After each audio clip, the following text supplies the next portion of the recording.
The silence of the first trimester isolates women, and that's what we can change and should change. And things that will stop us from doing that are our own indoctrinations. As I talked to other mothers in the months afterwards, I discovered that there's a sense that you are not allowed to talk about your pain and your grief and your loss.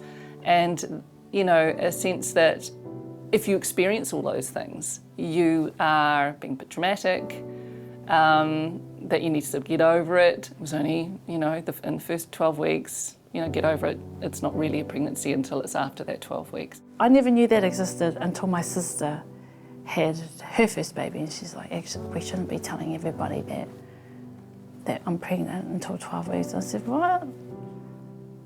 Why is that? Oh, because you could, you know, we could have a miscarriage, and if it's, so what? It should be okay anyway.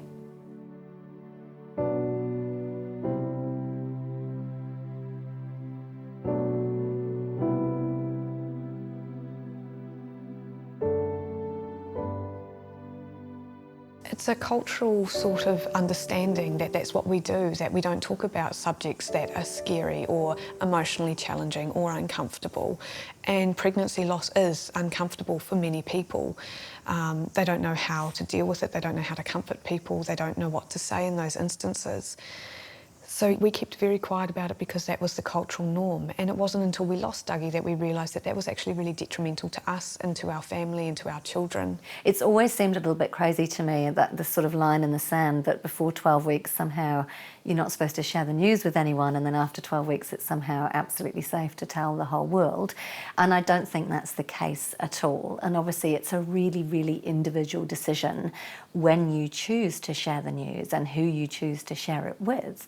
But I think historically that came from the fact that the first scan was around about 12 weeks' time. So that's the time that you got confirmation that the pregnancy was okay and things were going to proceed and were going to be fine.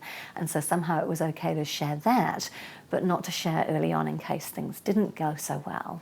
And actually I would say that the first trimester before the 12-week mark is when women need the most support. You might be feeling tired, you don't want to go out drinking with the girls, you just want to go home and rest and not be able to tell anybody. It's not necessarily for everyone. If you do end up in a situation where you lose this pregnancy, it does mean if you've kept it silent that actually you get very little support and people don't really understand what you're going through, or that you then have to go and tell them, well, we were pregnant and now we've lost the baby, which is a much more difficult conversation to have than if you've actually told people that you were pregnant. And you might want to keep that to selected people, you know, who you tell, but I think it is important to tell some people to get that support. In a very, very traditional way of thinking, it's a blessing from God and you must protect it from bad eye. So you don't talk about it during the first trimester, maybe with very close female family members to make sure and give a protection from like bad eye, and then yeah, until you're safe. Same. 同じように、12週以下は言わない方が。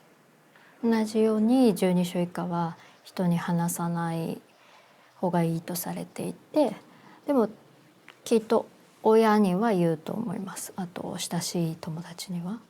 If families knew that that it's okay to talk and it's okay to cry and it's okay to share your feelings and what's going on with others, whether they've been through it or not, you've got that support that can start to happen. But if people don't know you're pregnant in the first place, that can make it an extra step for that mum and dad to take before getting support. It can make it harder. It's always after you've had a miscarriage, when you're halfway through dealing with it, that you talk to someone and they tell you that they've been through it too. And I think if it was more normalised, then those yucky, horrible feelings of failure or disappointment, you know, you can still feel really sad and really gutted that it hasn't worked for you, but not those feelings of kind of failure. We told our families straight away, and our close friends as well, and the close friends in France, because they would have known, because I couldn't party with the girls and stuff like I could before. We told who we trusted and we were comfortable telling, so close family. We told Simon's friends. sisters, his mum, his dad, my parents, my brother and his wife, and quite a lot of my close friends, a few of Simon's close friends. Yeah, just people we really trusted and we wanted to share that joy with. We didn't want us to be just a hidden statistic or our baby to be a hidden statistic. So I've generally been really open about our experience, and yeah, well, we're trying still, but if we get pregnant again, I'd do the same thing. For us, we wanted to tell people before the 12 weeks, but we also understand why people would want to wait.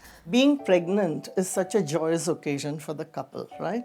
It should be left to them whether they want to tell anyone or they don't want to tell anyone. They shouldn't come under the pressure of the 12-week rule.